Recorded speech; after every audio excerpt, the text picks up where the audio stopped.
Hi Leute, Tom hier und willkommen zu einem weiteren Video auf diesem Kanal. Heute stelle ich euch das Super Retron HD von Hyperkin vor.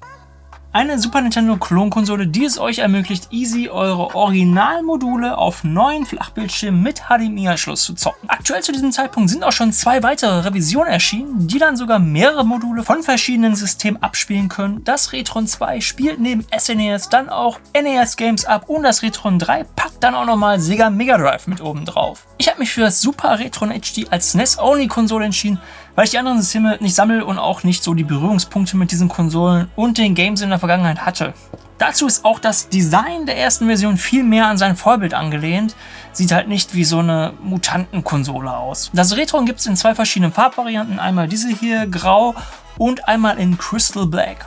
Und warum legt man sich denn jetzt so ein Teil zu, bei den Tausenden von Möglichkeiten, heutzutage Super Nintendo-Spiele zu zocken?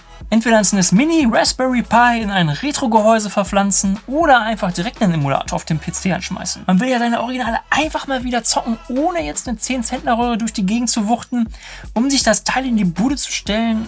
Also wenn man den Platz hat, na klar, das macht natürlich auch richtig Bock. Ne? Schön so eine kleine Retro-Ecke einrichten mit einem Röhrenfernseher, aber viele haben halt den Platz nicht und man will ja mit der bestmöglichen Qualität seine alten Games an seinem HD-TV dann zocken. Und ich liebe einfach diese crispy scharfen Pixel, wenn es um Pixelart geht. Ne? Das muss einfach schön knackig aussehen. Da will ich dann auch die einzelnen Pixel einfach schön erkennen können. Und ich habe auch extra noch einen 50-60 Hertz Schalter in Super Nintendo eingebaut und selbst mit einem 60 Hertz und einem NTSC-Game, welches ja bekanntlich ohne PAL-Balken läuft, wird das Bild einfach nicht richtig auf meinem Philips Baujahr 2018 dargestellt. Und jetzt war und bin ich auch schon sehr, sehr lange hinter einem Super NT von analog her.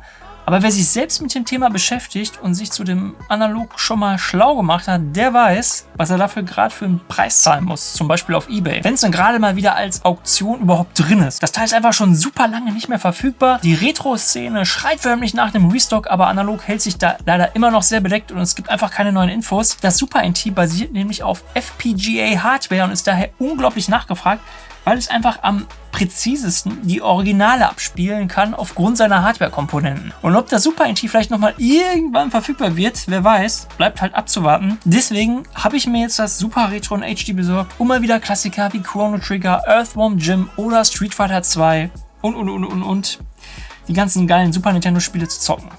Das Tolle ist auch, diese Konsole spielt die Module mit Hardware-Emulation ab. Also es ist keine reine Software-Emulation. Es gibt ja mittlerweile sehr viele Klonkonsolen, die einfach die Games von der Cartridge softwaremäßig emulieren, wie das Multikonsolen-Mutterschiff Retron 5 zum Beispiel. Das war für mich auf jeden Fall ein wichtiger Aspekt für den Kauf, weil ich schon so akkurat wie möglich meine Games zocken will. Hardware emuliert bedeutet aber auch, dass es kein Menü gibt, wo es unter anderem Möglichkeiten geben würde, wie zum Beispiel dem Bild Scanlines zu verpassen oder andere Einstellungen vornehmen zu können, wie man das jetzt vielleicht von einem SNES Mini gewohnt ist. So, schauen wir uns mal genauer den Lieferumfang an. Also natürlich haben wir zum einen die Konsole selbst, die mir vom Design her schon sehr gut gefällt. Nicht so schick und so schön clean wie das Super NT, aber ich finde, es trifft den Formfaktor vom Super Nintendo ganz ordentlich. Im Gegensatz zum 2er- und 3er-Modell haben wir ja auch noch den Eject-Button in der Mitte, wie bei seinem Vorbild, um die Module wieder auswerfen zu können. Hier sieht man so eine abgeflachte Kante und wenn man die Konsole einschaltet, dann leuchtet das Hyperkin-Logo in Blau. Wir haben hier die 2 Controller-Ports, einen Modulschacht mit patentierter Pin-Perfect-Technologie, der PAL- und NTSC-Cartridges aufnehmen kann. Pin-Perfect soll heißen, die Spiele sitzen 1A und bombenfest im Schacht und selbst wenn man am Modul hier rumwackelt, da bleibt der Kontakt erhalten und das Spiel stürzt jetzt nicht einfach ab oder so. Ich wüsste jetzt zwar nicht, warum das bei einer stationären Konsole ein konkreter Fall sein sollte, aber hört sich auf dem Papier als Verkaufsargument ja super an, ne? Nicht wahr? Hinten haben wir dann noch einen Komposit und einen HDMI-Anschluss mit 720p HD-Output, USB-Stromversorgung und einen 16:9 4:3 Umschalter, der nur aktiv ist, wenn man die Konsole auch über HDMI anschließt, was ja hier auf jeden Fall der Fall sein sollte, denn der Kompositanschluss macht hier meiner Meinung nach überhaupt keinen Sinn. Den hätten sie sich eigentlich sparen können. Davon abgesehen kann man also hier ein richtig schön scharfes Vollbild auf seinem Full HD oder 4K Gerät erreichen, wenn einem die schwarzen Ränder links und rechts stören sollten. Ich bin auf jeden Fall so ein Typ, der lieber Vollbild haben will und der das dafür auch in Kauf nimmt, dass das Bild dafür gestreckt werden muss und nicht mehr dem originalen 4:3 Verhältnis entspricht, aber das ist für mich vollkommen okay. Unter der Konsole versteckt sich noch der PAL- und NTSC-Umschalter für Super Famicom und amerikanische Module. Die Konsole deckt damit also die komplette Super Nintendo Collection ab und futtert sich sozusagen durch die gesamte SNES-Bibliothek. Dazu kommen dann zwei Premium Classic Controller, die sich auch wirklich gut anfühlen. Also die haben hier hinten so eine kleine Einbuchtung, so eine Vertiefung und liegen dadurch wirklich sehr gut in der Hand. Ich bin allgemein sehr positiv überrascht von der Haptik und auch das D-Pad macht einen sehr ordentlichen Eindruck.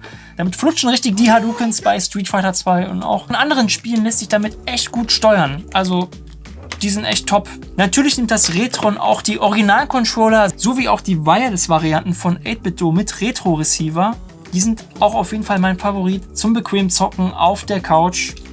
Die sind auf jeden Fall top.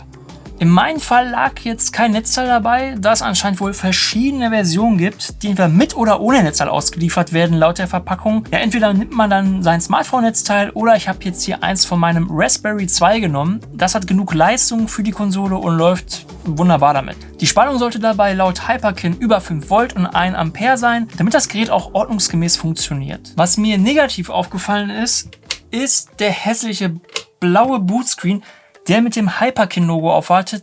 Den hätten sie entweder schöner gestalten oder gleich sein lassen können.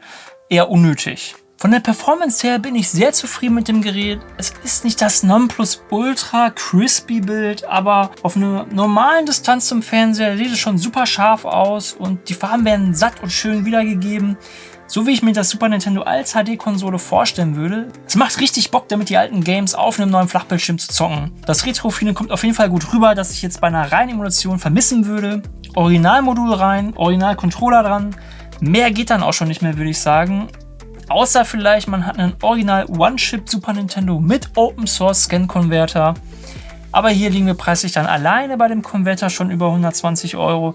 Dann brauche ich noch ein vernünftiges RGB-Kabel, sowie natürlich erstmal das One-Chip Super Nintendo. Da ist dann diese Variante doch deutlich bequemer und schonender für den Geldbeutel. Ein Input-Lag habe ich jetzt auch nicht festgestellt. Plattformer lassen sich problemlos damit spielen. Sprünge lassen sich genau timen. Ich mache jetzt keine Speedruns oder so, aber wie gesagt, alles läuft butterweich. Der Sound kommt gut rüber, auch wenn er in ruhigen Passagen ein wenig brummt. Dennoch gibt es auch einen Wermutstropfen. Bei schnellen Bewegungen auf dem Bildschirm schmiert das Bild an gewissen Stellen ein wenig. Man kann das eigentlich immer gut an dem eigenen Character Sprite erkennen und zwar immer dann, wenn man sich in eine Richtung schnell bewegt. Es ist zum Glück nicht das gesamte Bild betroffen, es sind nur einzelne Sprites und es fällt einem nach einer Weile auch gar nicht mehr auf. Also ich habe das jetzt nicht unbedingt als Dealbreaker für mich gesehen, aber das ist wohl der Preis, den man dann für diese Super Nintendo Klonkonsole zahlen muss. Das Nonplusultra bekommt man dann halt nur bei einem Super NT.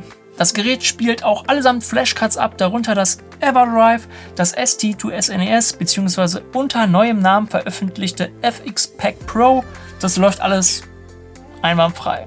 Als Fazit kann ich sagen, dass es jetzt gerade aktuell wohl das ultimative Gerät ist, um seine Klassiker auf einem Flachbildschirm zu zocken, ohne sich jetzt zu viel Equipment zulegen zu müssen für das Originalfeeling. Sagen wir mal, bis spätestens das Super NT wieder verfügbar wird, kann man hier auf jeden Fall sehr viel Nostalgie und Spaß haben.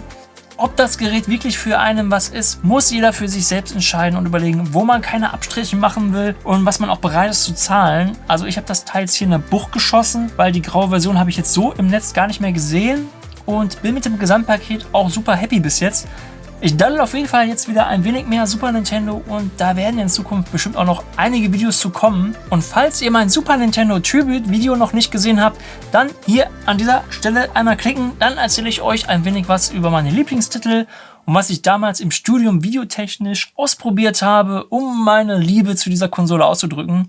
Und ich hoffe, ich konnte euch mit diesem Video helfen. Und wenn ihr Fragen dazu habt, schreibt es mir einfach in die Kommentare und ich freue mich, wenn wir uns im nächsten Video wieder sehen. Reingehauen und bis dahin, ciao.